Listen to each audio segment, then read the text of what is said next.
was because they had a lot of preconceived notions, a lot of misunderstandings that so many people still have, even today. The most common misunderstanding people have that sexuality is a choice. But we all think it's a choice. I want you all to do one thing, okay? We are all 17, 18 plus, right? We are all through our 13, 12 years. I want you all to close your eyes. I want all of you to close your eyes and try to remember the time when the first time you felt attraction towards someone. Did you decide the gender? Whom are you going to get attracted towards? Did any of you decide that?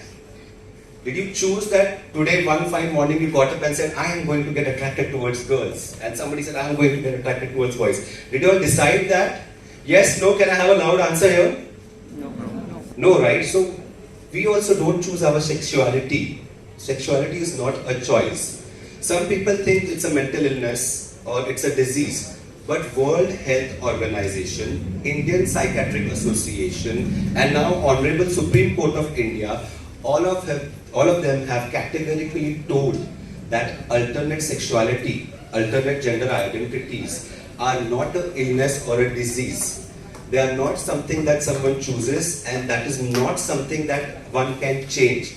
And trying to change it will only stigmatize the person and affect their self-esteem and mental health.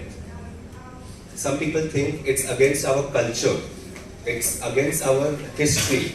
But if you see, the epic Mahabharata talks about Shikhandi. Do you all know Shikhandi? He was a trans man who was a king. So in our epics, we have transgender persons who are a king and queens. If you go to Khajuraho, acts of same-sex loves are etched in the stone. So it's not against our culture, it's not against our history, and there has been ample evidence everywhere that we have existed for thousands of years. But what is, and people have this notion that this is an imported culture, this came from the West.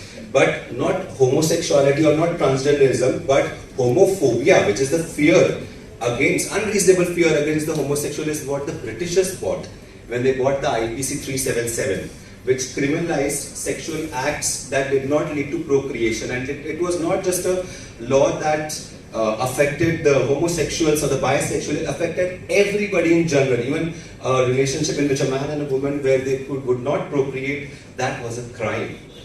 Having sexual acts that did not procreate was a crime. So homosexuality is not a foreign influence, but homophobia, the unreasonable fear and the hate that all of us are carrying right now is what something the Britishers gave us.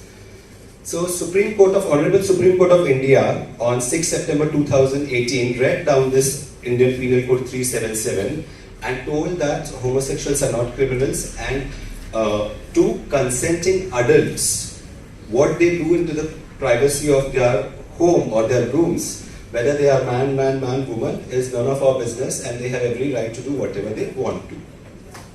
Some people keep on repeating these arguments, but if you are somebody who is reasonable, you will agree that if sexuality is something that we don't choose, sexuality is something that is not an illness, and something that you cannot change, and trying to change it is only going to negatively affect that person, the only reasonable thing that you can do is accept it.